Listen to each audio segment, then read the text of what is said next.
Hey, what's up? It is day 19 of 31 and 31, and I just finished watching Gareth Evans' Apostle. Now, I didn't know what to think about this film because I wasn't sure whether or not I'd really like a period piece. And turns out I like it quite a bit. It doesn't do anything new. That's the first thing that I'll say. It's kind of cool. It's a little bit stylish. The best thing about this movie, besides just kind of overall story, is that the movie never gets boring. Like, I never felt like it was dragging on, that something wasn't happening, because it's the first movie that I think I've seen this whole time that's been a little over 2 hours. Everything else has been about an hour and a half, hour and 25 minutes, hour and 40 minutes, all kind of in that nice nestling time of a pretty decent movie, kind of like a long TV show.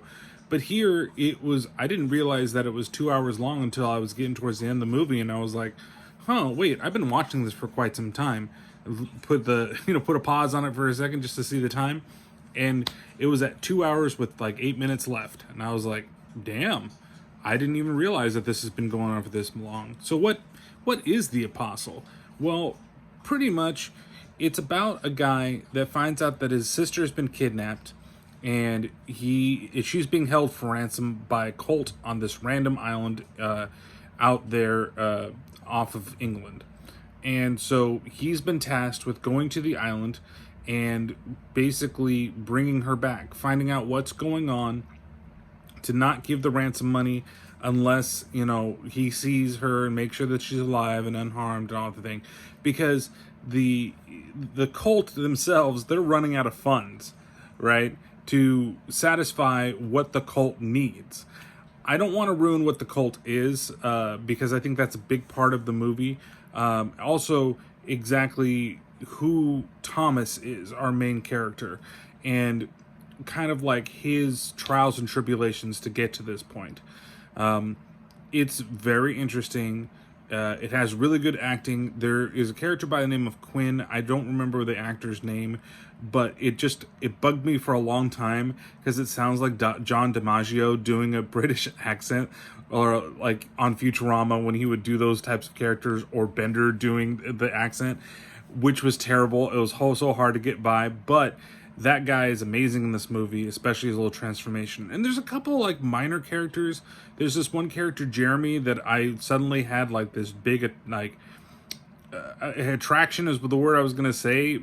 Attraction as a character, but like connection to. That's a better word. This big connection to almost right away when you're first introduced to him and his girlfriend, or lover, or whatever you want to call it. And I was like, wow. And then there was like a couple scenes that involved him and Thomas, and I'm like, no, don't get Jeremy involved. He's too nice of a guy. I don't want to see anything bad happen to him. And it was just kind of like I had to stop and think. I'm like, I really like that character for some reason, and I'm not sure why. There's a couple other weird things. There's a guy called the Grinder, which I'm not sure necessarily if it had to be in there. There are some scenes of pretty graphic violence that I was caught unaware by, because the island themselves, they're so worried about spies and everything coming in and ruining the good thing that they have there that doesn't seem to be very good, that there are people being sent by the king to go kill them. And there is one scene towards the beginning of the movie where the guy goes to attack, and then he just gets impaled the fuck by spears. And it looks great. Everything seems to be very practical, which I really like. There's another fucked up scene later on. And there's one that's in the trailer that you see. I'm not going to say which one is, but the resolution that comes out of it, I was very, very surprised. And it's one of those things where that's one of those injuries that I hate to see. And you get a good look at what exactly happens with it. And overall, I mean, the movie is good. It's not great. It's still missing a couple of things. I think that there's a couple of times where the plot kind of jumps around just a little bit, and you're kind of getting one story and the other kind of jumping in, and it's like, oh man, I really wish that you had stayed in this area. There's a couple scenes that linger just a little bit too long. Like, you could have gone in a different direction for this scene. Maybe it would have been better, but like overall, strong performances. The soundtrack, that's probably where I'm a little bit down on this movie on. I mean, it's fine, but it does a lot of that. I hate those like violins that like scritch you, like those things. Like it's fine and dandy in certain spots, but when you're constantly using it in those scenes you're trying to build tension in, I don't know. I just kind of get thrown out of it. I'm like, oh, you're only using this to scare up something from the audience to get a response. Like, use it sparingly, but every single time it just seems like it used it way too much. And that's just for me. I mean, other people could have different opinions, but that kind of knocks it a little bit. And like I said, I didn't mind the runtime at all for this movie.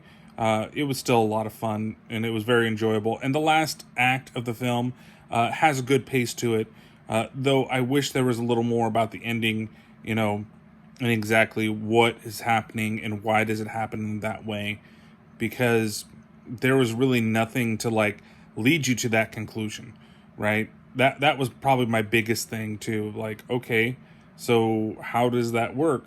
Like, it's interesting, I get it, but how does that happen? Tell us a little more. And then there was a little bit like explaining of things, how these guys, because they say in the beginning of the movie, that they were, they basically are accepting like bad people or people that have like troubles, just like every fucking cult. And they were prisoners themselves that washed up upon the island, and they found something in the island, and that allowed them to create their community and their cult. And they go into a little bit more towards the end of the movie, but I wish that we had a little more on those scenes. I hate being like vague and using the same words, but I'm trying not to spoil anything in these movies. If I was spoiling, I would just fucking talk about everything. So, overall, I'm going to give this a 3 out of 5 peace offerings. I think that it's, and if you see the film, you'll know what I'm talking about. Or if you've seen the film, you know what I'm talking about. I think that there's some stuff that's shocking to be shocking, and it works, and it's good. I think the performances are good. I think the pacing could be a little bit quicker in some spots. The cinematography is beautiful in this movie. Gareth Evans did a great job, and if you've ever seen any of his other films, he basically is known for the Raid franchise, which are great films, and they're great action films, and then this is a pretty good change of pace for everything. And I hope to see more from him in the future, in this genre. So, with all that being said, thank you guys very much for watching. I'm trying, for some reason, not to yawn at the end of this. And don't forget to check out the other videos that should be over there, as long as I remember to put the damn title cards at the end of it. Yeah. And don't forget to check out all the other podcasts that are available out there for you to listen to. I guess we'll see you guys later. On another one of these 31 for 31 Nights of Horror. Take care.